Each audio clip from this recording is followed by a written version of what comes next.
First off, how did the Spanish, or why did the Spanish be able to beat the Aztecs so easily? They have better technology. The Spanish, steel swords, iron-tipped lances, guns, cannons. Now, their guns weren't very good. They were the arquebus, which is like an early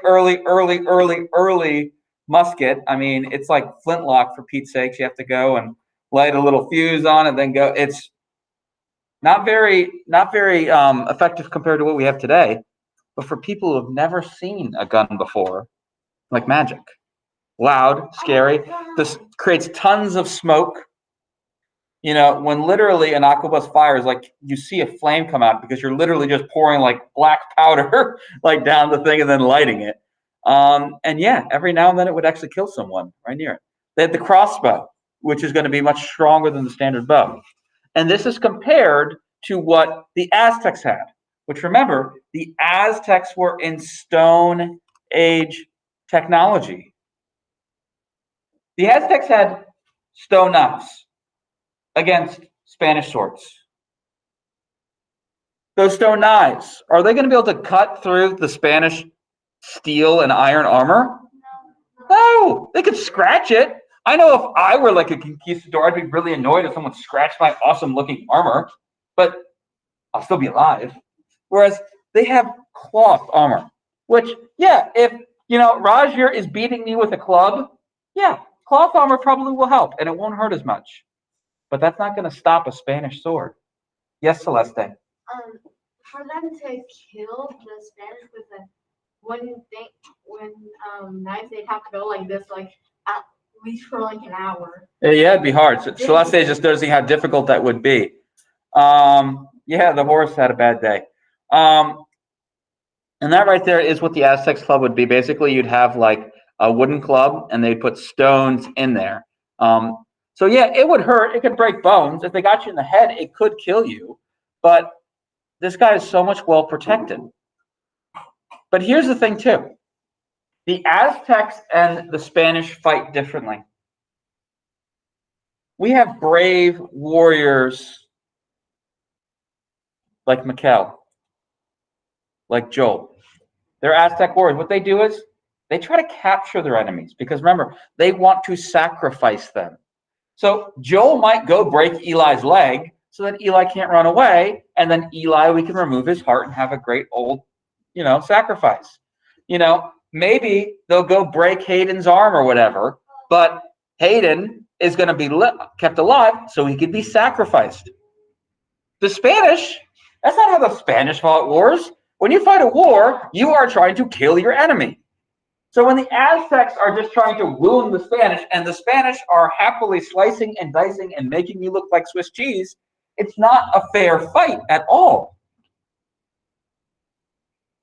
So that's part of it. So not only is there a huge technological disparity, meaning there's a big difference between the two technologically speaking, but also just their whole mindset, the way they fought was completely different. And unfortunately for the Aztecs, it was skewed against them in each way. But the truth of the matter is, neither of these things are the biggest reason why the Spanish are able to defeat the Aztecs so easily. Now, we talked about how before the Spanish came, and this was on Monday when you watched the video, or were supposed to watch the video about it, the Aztecs have been fighting civil wars. The Aztecs have been fighting rebellion. The Aztecs have also, as soon as Europeans came to the Americas, they were fighting disease.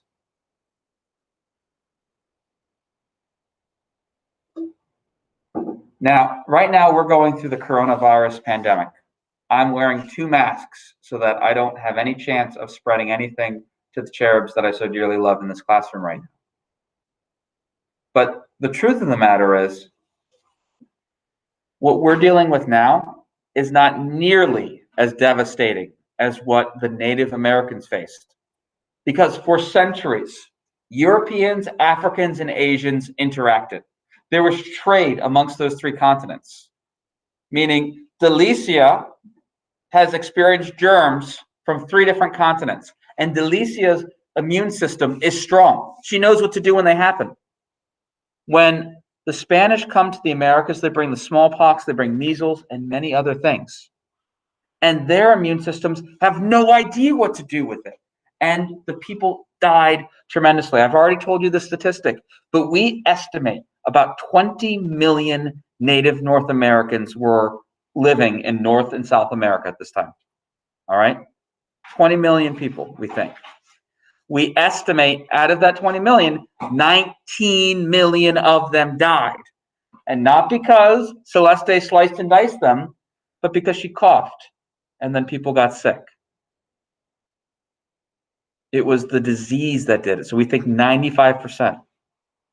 And what this would do is armies were unable to fight. Leaders wind up dying. I mean, it was just, it's going to devastate the Aztec and the Inca. And particularly for when we talk about the Inca next week, the Inca aren't even going to meet the Spanish before they wind up meeting the germs that they brought first. So the Inca are going to be completely weakened because the germs came before them and wiped out the people. So we see these things, because like today, you're all inoculated against measles. You won't get it. You got a shot when you're a little baby. Smallpox has essentially been eradicated, where every now and then it pops up somewhere. But, you know, if Lydia has smallpox, she goes to a doctor, she's absolutely fine. This is a picture of what smallpox would look like. I used to say it's like chickenpox times a million, but now you guys are inoculated against chickenpox, where you're not even going to have that either, too. Like, you have vaccines to protect you against all of these things. Well, let me tell you, chickenpox was not fun, but it didn't kill you. Smallpox was like chickenpox times a million and would kill you. You have all these spots all over. Ugh, terrible stuff. So that is our notes for the day. I'm going to stop the recording. Are there any questions or comments about these?